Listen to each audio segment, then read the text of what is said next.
ڈرو مت. اگر واقعی اللہ سے محبت کرتے ہو تو اللہ کے قرآن کو پڑھو, رسول کی حدیث کو پڑھو, اور آ جاؤ میدان میں, چل پڑو اس کے اوپر.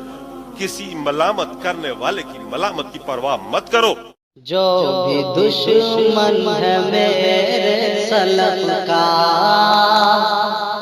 جل رہا تھا جلا ہے جلے گا. میں حدیث پڑھاتا رہا, ان کتابوں کو پڑھاتا رہا اور سمجھ میں آتا رہا.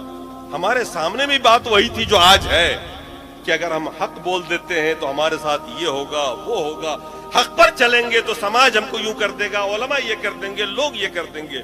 لیکن میرے سامنے میں ایک مسئلہ تھا کہ مرنا تو مجھے بہرحال ہے اور جانا اللہ کے پاس ہے. میرے کھاتے میں نماز نہ ہو, میرے کھاتے میں اتباع رسول نہ ہو, اتباع رسول کے بجائے کچھ اور کی اتباع ہو, نماز ہماری فالتو چلی جائے, تو اللہ کے ہم کس منہ کو لے کے جائیں گے؟ اب سوچئے, عملی تجربہ. آپ لوگ پوچھتے رہتے ہیں کہ آپ اہل حدیث کیوں؟ ارے میں اہل حدیث ہوا ہی نہیں تھا کبھی. میں نے تو دین کو جب سمجھا, جب میں نے تضاد دیکھا نا, حدیث و قرآن کا ٹکراؤ دیکھا, اور میں نے فیصلہ کر لیا اندر ہی اندر کہ میں قرآن و سنت پہ چلوں گا, صحابہ والا اسلام. مجھے کیا پتا تھا اہل حدیث کیا ہوتا ہے؟ ہم کو تو بچپنے سے پڑھایا گیا کہ اہل حدیث گستاخ رسول ہوتا ہے, یہودی ہوتا ہے, رسول کو مانتا ہی نہیں. اس لیے ہم نے کبھی جھانک کے دیکھا ہی نہیں. کسی اہل حدیث کو دیکھتے راستہ موڑ لیتے تھے کہ سلام نہ کرنا پڑ جائے, بھیا ان کے سلام سے نکاح ٹوٹ جاتا. یہی سکھا رکھا تھا, دھوکے میں سلام کر لیا, بیوی ہاتھ سے نکل جائے گی.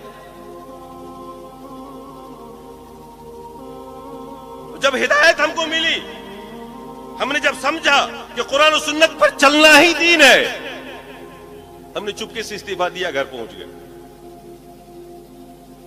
تو 2 سال کے بعد میری تقریر ہو رہی تھی, کہیں پر ایک اہل حدیث نے سنا, اور اس نے مجھ سے کان میں آ کر کہا کہ حضرت, صبح میرے گھر آیا, اس نے کہا کہ رات جو آپ نے تقریر کی ہے نا, وہ بالکل میرے مولوی جیسے کی ہے. تب دل میں خیال آیا اس کے مولوی کو بھی آزما کے دیکھیں, اور دیکھا, اور تب پتہ چلا کہ یار ہم تو اہل حدیث ہو گئے. یہ اہل حدیث ہونے کے کئی سال بعد مجھے پتا چلا کہ میں تو اہل حدیث ہو گیا. ورنہ تو ہم ڈر کے, مطلب جسے ہوتا ہے نا کہ ہماری یہاں ایک کہاوت ہے کہ دودھ کا جلا چھاچھ کو بھی پھونک کے پیتا. دودھ سے کسی منہ جل جائے نا بلی کا, تو چھاچھ کو بھی پیے گا, تو پھونک پھونک کے پیے گا, کہیں یہ بھی نہ جلا دے. تو ہم تو اتنا حساس ہو گئے تھے کہ ہم تو ایک ایک چیز سوچ سمجھ کر کرتے تھے, قرآن و سنت کو دیکھتے تھے, اور ہم باقاعدہ تجربے کے لیے ان کے بیچ میں گئے. احمدیہ سلفیہ ایک مرتبہ گئے صرف یہ دیکھنے کے لیے کہ یہ لوگ نماز کیسے پڑھتے ہیں. جو ترمذی میں پڑھایا ہوا تھا, مشکات میں جو ایک ایک آداب نماز کے, تو ان میں سے ہر آدمی کو دھیان دیتا رہا کہ ایک ایک ادا جو ان کی رسول سے مل رہی, کیونکہ سب حدیث میں پڑھا چکا تھا. تو قدم بقدم آگے بڑھتا رہا, دیکھتا رہا, اور میں ہو گیا وہ اسلام میں نے قبول کر لیا جو اسلام اللہ نے نازل کیا رسول پر, اور جو اسلام رسول نے صحابہ کو دیا. میں نے کہا مجھ کو اس کے علاوہ اور کچھ نہیں چاہیے, مجھے کسی کی تفسیر نہیں چاہیے, کسی کا بیان نہیں چاہیے. اور آج الحمدللہ میں اپنا ہر مسئلہ قرآن و سنت سے ہی حل کرتا ہوں. حالانکہ فقہ کا استاذ رہا, مفتی رہا, رات دن کا کام ہی وہی تھا میرا, تعویلیں کرنا, مسائل کو ادھر سے ادھر کرنا. اللہ نے نجات دی, اور جب معلوم ہو گیا کہ میں اہل حدیث ہو گیا ہوں تو بڑی خوشی ہوئی اس دن. میں نے کہا دنیا میں اکیلا نہیں ہوں. اس سے پہلے سب سے زیادہ غم جو تھا مجھے وہ یہ تھا کہ میں اکیلا ہوں, کوئی ساتھی نہیں ہے. مجھے کیا پتا تھا کہ اتنی بڑی جماعت ہر جگہ پر راہ حق پہ چلنے والی جماعت ہے, نجات پانے والی جماعت ہے, قرآن و سنت پر چلنے والی جماعت ہے. یہ ہمیں علم نہیں تھا, اور اس کی وجہ یہ تھی کہ ہم آپ سے دور تھے, اور دور اس لیے تھے کہ ہمارے لوگوں نے یہ سکھا رکھا تھا کہ ان کے پاس مت بیٹھنا. اور جب ہوئے, اللہ نے ہدایت دی, کھلے, تو پھر مصیبتوں کے پہاڑ ٹوٹے. آج تک میرے اوپر سوشل بائی کارڈ ہے, لیکن میں نے کہا کوئی پرواہ نہیں, جنت ملے گی نا, ادھر کی گارنٹی ہے نا, ہو گیا. روزی کا مالک اللہ ہے. اللہ نے قرآن میں فرمایا وَمَا مِن دَابَّةٍ فِي الْأَرْضِ إِلَّا وَعَلَى اللَّهِ رِزْقُهَا. دنیا میں جتنی بھی جاندار چیزیں ہیں, روزی کا ذمہ اللہ نے کہا میرا. اللہ نے کہا نا, ذمہ لیا نا اس نے. آپ کی جنت کی ذمہ داری لی ہے کیا؟ آپ کی جنت کی بھی لی ہے کیا؟ لی ہے کیا؟ کہ تو جنت میں ہر حال میں ڈال دوں گا؟ نہیں نہ لی ہے. اس کی فکر کرو جس کی نہیں لی ہے. اس کی فکر کیوں کر رہے ہو جس کی لی رکھی؟ تو روزی کی ذمہ داری اس کے اوپر. اب ہمارے بہت سارے ساتھی علماء ہیں، اس زمانے والے ملتے ہیں، سمجھاتا ہوں، بتاتا ہوں، وہ سمجھ لیتے ہیں، بات مانتے ہیں کہ حق پر آپ ہی ہیں، سب کچھ ٹھیک ہے.